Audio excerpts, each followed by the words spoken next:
compagnie de Daniel Maher, je prononce bien? Pas mal. Donc Daniel, vous êtes en charge des relations avec les développeurs en bon français chez Scaleway. C'est ça.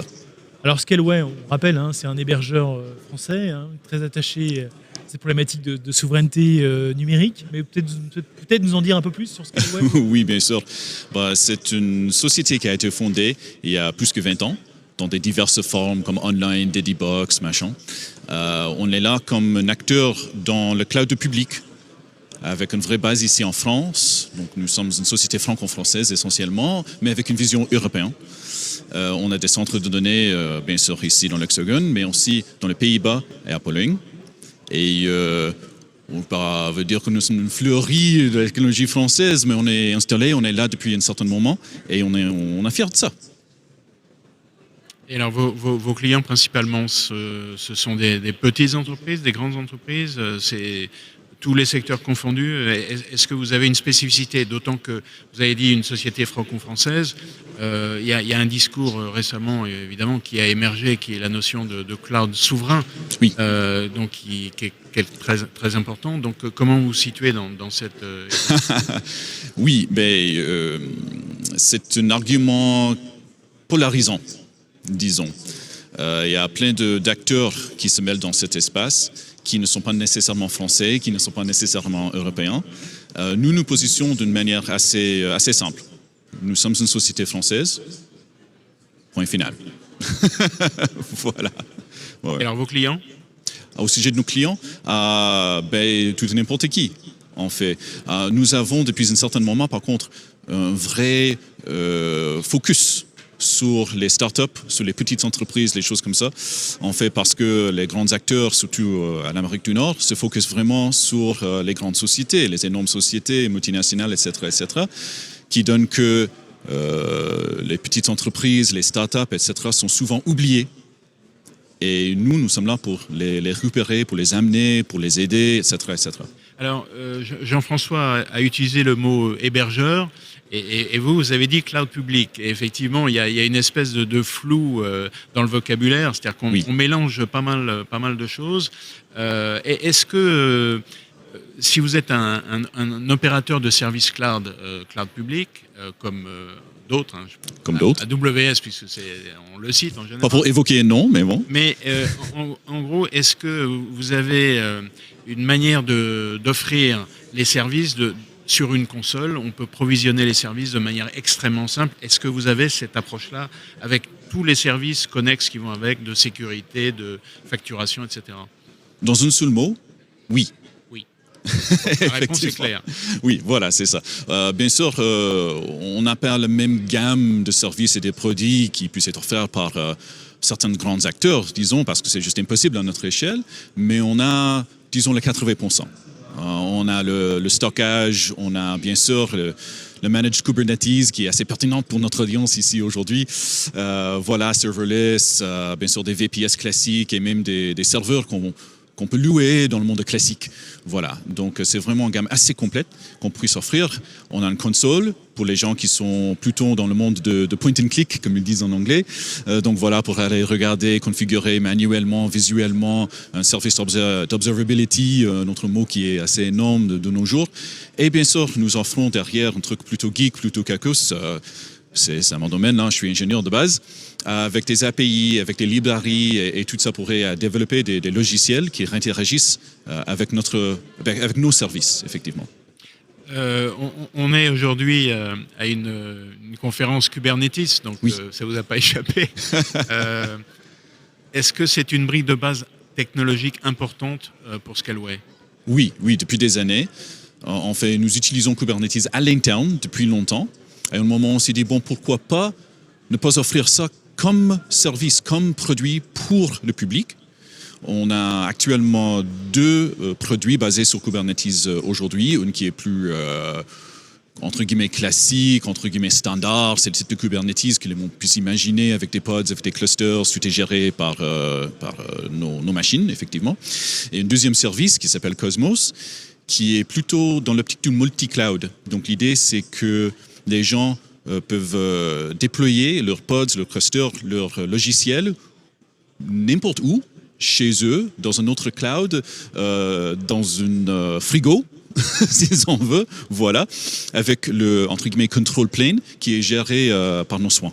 Voilà. Et est-ce que ça nécessite donc que vous ayez passé des accords technologiques avec les autres fournisseurs de cloud pour qu'ils puissent faire ce genre de choses? Ah ben, ce qui est bien là, c'est que comme c'est le libre logiciel et comme c'est des standards qui sont ouverts, et comme nous sommes bien sûr des acteurs dans la CNCF, bon voilà, on a un accès privilégié aux autres acteurs, aux développeurs, etc. Et nous développons aussi, nous avons des contributions dans cet écosystème qui donnent que derrière, tout le monde peut interagir ensemble sans nécessairement passer des accords entre guillemets. D'accord. C'est ça ce qui est intéressant avec le libre logiciel finalement. Donc il y a un niveau de standardisation suffisant qui permet de faire ce genre de choses. C'est ça l'idée. C'est ça l'idée, mais est-ce que c'est la réalité? Bah écoute, la théorie et la réalité sont rarement pareilles. Enfin, il faut qu'elles se rapprochent le plus possible. Voilà, c'est ça. Et donc ça évolue dans la bonne voie. Nous pensons, oui. D'accord. Ouais. Alors, vous êtes vous-même, vous faites beaucoup de développement en interne. Oui. Quelles sont les problématiques principales en matière de développement aujourd'hui? Est-ce que c'est le fait qu'il n'y ait pas assez de... Finalement, les compétences sont très difficiles à embaucher, à trouver? Est-ce que c'est la complexité technique? Est-ce que c'est d'autres problématiques? C'est quoi l'état aujourd'hui pour... Dans un mot, oui. Vous faites toujours des réponses très simples. Voilà, c'est ça. Tout est simple. Mais non, finalement, ici en France, on peut profiter du fait qu'on a une culture d'ingénierie qui est très élevée. En fait, nos écoles ici forment des ingénieurs de très haute capacité, c'est ce qui est déjà une bonne chose. Donc, on peut aller piocher dans les écoles et voilà, et trouver, dénicher les vrais ingénieurs, ingénieuses, éventuellement, bien sûr, pour aller venir et construire le cloud de chez nous, entre guillemets, pas juste Scaleway, mais vraiment un cloud souverain française, etc., ce qui est important pour nous. Mais c'est toujours un défi. C'est pas un défi que pour nous, d'aller trouver les talents, d'aller trouver les chercher et ensuite, bien sûr, de les retenir face à la compétition qui est très dure, très rude au niveau international, pas juste en France, c'est ce qui est, voilà, c'est le cas. Faut pas ignorer les réalités. Derrière tout ce qui est technique, bien sûr, il y a des défis techniques. S'il n'y a pas de défi technique, il n'y a pas d'intérêt. Voilà. Donc, bien sûr qu'il y a des défis techniques, mais ça, c'est surmontable. On travaille là-dessus, on bosse là-dessus, en réfléchissant, en testant et en déployant. Et on va trouver des solutions. Est-ce que vous êtes dans une approche principalement DevOps et d'intégration et de déploiement continu? Oui, bien sûr. Et alors, quels sont les problèmes que ça pose? Ce sont des problèmes techniques, des problèmes d'organisation, des problèmes... Là, c'est plutôt organisation. En fait, je suis un peu puriste dans le mot DevOps. Je suis adhérent depuis une décennie déjà. Et pour moi, le DevOps, c'est la culture. C'est la manière qu'on puisse s'auto-organiser autour des différents sujets, autour des différentes problématiques. Bien sûr, il y a même à cette conférence des gens qui veulent te vendre du DevOps. Or que dans les faits, c'est impossible. Le DevOps, c'est une idée. C'est une manière, encore une fois, de s'organiser, de réfléchir, de travailler ensemble et en espérant travailler ensemble mieux. Voilà. Mais il faut quand même des outils, non? Mais il faut avoir des outils. Ça reste toujours des ordinateurs quand même. Justement, le DevOps, malgré tout, c'est la résolution d'une tension qui existe entre d'un côté le monde des développeurs qui veulent aller très vite et de l'autre côté les mondes des opérationnels qui veulent être sûrs que tout fonctionne bien pour qu'on puisse lancer les choses. Avec respect, c'est simpliste. Pardon? Avec respect, c'est simpliste. Oui, voilà. Mais vous êtes un industriel malgré tout. Et donc les services que vous allez proposer à vos clients, parce que ce n'est pas des services pour vous-même, c'est pour vos clients, il faut absolument qu'ils soient irréprochables. Donc, est-ce que cette tension qui existe entre les deux, finalement, vous la résolvez pas en donnant un peu la priorité aux ops par rapport aux développeurs? Non. Dans un seul mot. En fait, l'idée, c'est de ne pas recréer la même tension entre ops et dev. Imaginons au lieu un monde où tout le monde travaille ensemble. On a une équipe de produits, on a une équipe qui est, entre guillemets, autosuffisante. Donc, dans cette équipe, il y a des divers profils, bien sûr, des gens qui sont plutôt amenés à travailler avec de Terraform, déployer des machines, choses comme ça, les gens qui sont plutôt amenés à créer du code au niveau système, au niveau web, etc., etc. Mais ils gèrent tous le même système, ils gèrent tous les mêmes produits, ils sont tous en train de ramer dans la même direction. Voilà.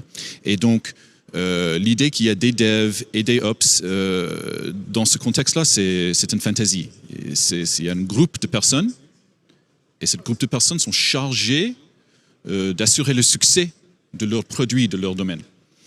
Et quand on change la manière de réfléchir sur le problématique comme ça, il n'y a plus de tension entre les devs et les ops. Il n'y a plus de tension entre aller rapidement et assurer la sécurité et blablabla, parce qu'en fait, la progression est garantie à la vitesse et informée par la capacité de cette équipe de produire correctement.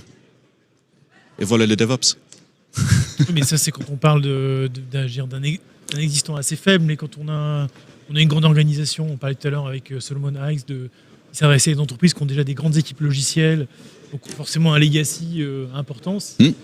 Le passage justement vers cette démarche DevOps n'est pas forcément facile quand même. Ben, rien dans la vie est évident, Non. Sauf l'outillage.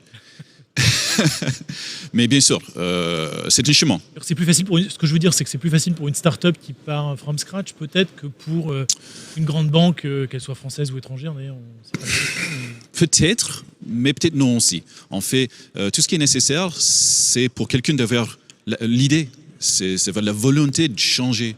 Quand vous êtes 2-3 personnes autour d'une table quelque part, changer la direction, c'est probablement plus facile. Parce que voilà, on prend quelques bières, on parle un petit peu et voilà, on change la direction. Dans une banque, dans un multinational, chose comme ça, changer toute la société tous dans un coup, attention, voilà, c'est un paquebot.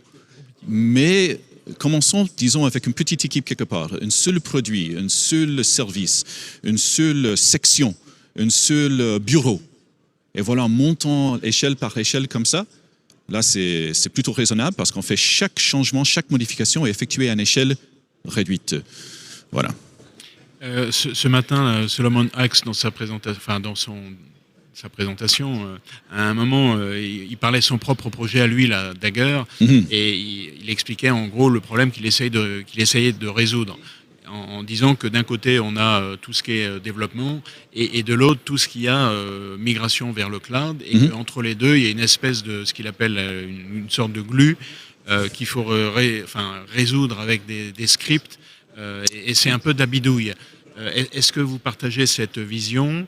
Et comment vous, aujourd'hui et éventuellement demain, comment vous faites pour résoudre ce problème de manière assez satisfaisante? D'accord, ouais.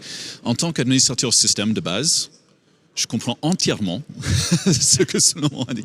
J'ai créé une carrière sur le glue, effectivement. Voilà, donc je comprends très bien.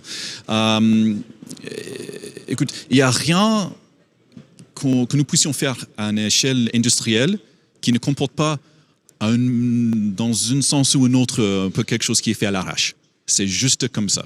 Voilà.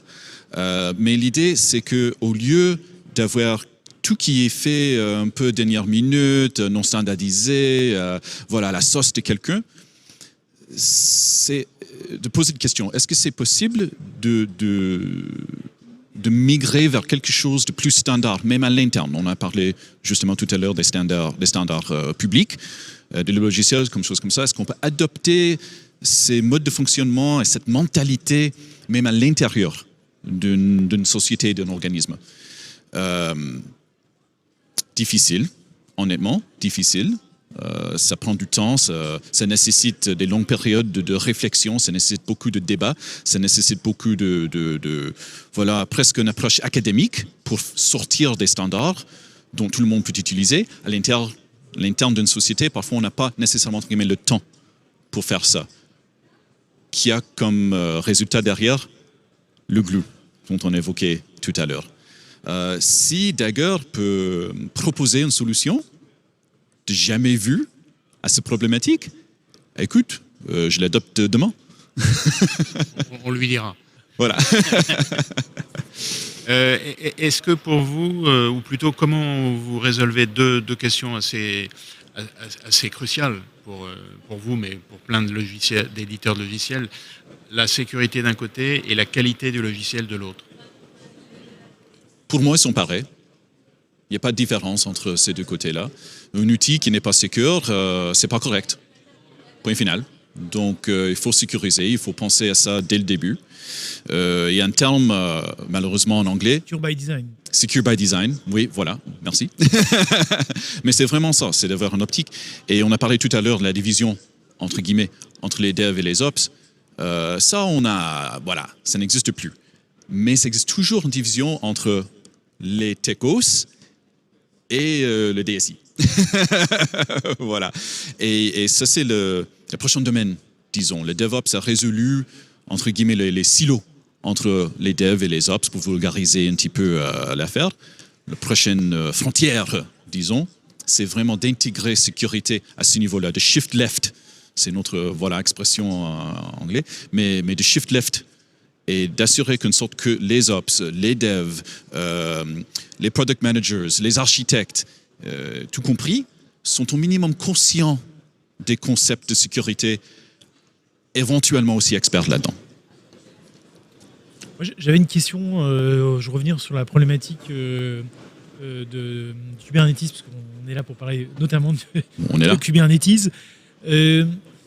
On a vu des études récemment, on en parlait avec Guy la semaine dernière, sur cette problématique de multi-cloud, c'est-à-dire que l'entreprise ou l'acteur qui utilise qu'un cloud, finalement, c'est très très marginal. Aujourd'hui, on voit que beaucoup d'acteurs ont au moins beaucoup d'entreprises utilisent au moins, ou organisations, 2 cloud providers, voire 3, 4 et plus. Une solution, en tout cas une plateforme basée sur Kubernetes, aujourd'hui, c'est clairement une réponse à cette problématique de multi-cloud où je passe à côté de la... Non, bien sûr, c'est une réponse potentielle. La promesse de Kubernetes moderne, c'est vraiment l'idée d'avoir la capacité de déployer ces applications. On parle des applications, bien sûr, il y a des couches sous-jacentes, mais l'idée, c'est d'avoir la possibilité de déployer ces applications où vous voulez. Voilà. On a parlé justement tout à l'heure, déployer dans un frigo, dans une Tesla, dans un centre de données, sur un Raspberry Pi, voilà, c'est ça l'idée. Mais la réalité, encore une fois, c'est parfois pas si simple que ça. Il y a des différences dans le monde technique, des différences au niveau hardware, des différences au niveau des API, des différences au niveau de la capacité de parler entre réseaux. Un réseau extrêmement strict, hyper sécuritaire, qui n'est pas connecté à l'Internet, faire en sorte que ça communique avec le cloud public, Kubernetes, ce n'est pas la solution nécessairement. Donc, oui, c'est une solution, mais ça reste toujours, malgré tout, un outil. Et il faut l'utiliser et l'amener directement et correctement. Très bien. Peut-être une dernière question, justement, toujours sur ce thème de Kubernetes. Solomon Hykes, ce matin, il faisait allusion à la hype cycle du Gartner en disant qu'on était au sommet et qu'on avait atteint la maturité. Est-ce que c'est une vision que vous partagez? Écoute, la hype cycle est réelle. C'est pareil pour tout l'outillage. On a eu ça pour Docker. À un moment, on a eu ça pour config management en tant que Puppet et Ansible. Et voilà, c'est comme ça depuis le Genesis de tout ce qui est informatique, ordinateur. Est-ce qu'on a eu déjà le sommet de Hype Cycle pour Kubernetes? Je pense qu'on est là-dedans. Ça peut durer, et ça va durer probablement pendant des années, parce que le cycle, ce n'est pas quelque chose de court. Ce qui est intéressant pour moi, et c'est toujours le cas, c'est pas Kubernetes, mais ce qui est intéressant pour moi, c'est de penser, OK, what's next? Et voilà, c'est une question pour moi qui est hyper intéressante. Ah, what's next? C'est vous qui l'avez posé la question. Voilà. Moi, j'aime bien, si on peut sortir un petit peu de la technologie. Oui. Moi, j'aime bien l'astronomie. L'astronomie. L'astronomie. Moi, j'aime bien l'astronomie. J'adore tout ce qui est l'espace. Et moi, j'aime bien l'idée de réfléchir sur les problématiques. Comment est-ce que nous pouvons communiquer avec l'espace. Pas juste les choses en orbite, ça c'est une problématique qu'on a trouvé des solutions, mais vers la Lune, vers Mars, vers les astéroïdes, vers des autres planètes, disons. Parce que j'espère que avant que je meure moi, on verra de nouveau des gens sur la Lune, même sur Mars. Et l'idée, comment est-ce qu'on puisse communiquer avec eux, comment est-ce qu'on peut créer des réseaux avec eux pour transmettre de manière fiable et correcte des informations. Là, c'est quand même compliqué comme problème et c'est ça, d'une manière intellectuelle, mais aussi réelle, la prochaine frontière. Bon, je crois que c'est effectivement un problème assez compliqué et on a l'occasion d'en reparler. Voilà. Daniel, merci de cette ouverture vers l'espace. Pourquoi pas. Merci en tout cas d'être venu jusqu'au plateau. Donc on va maintenant accueillir dans quelques instants Christophe Jouffret de Nutanix. Encore en attendant qu'il arrive sur le micro. Encore merci. À très bientôt. Merci à vous.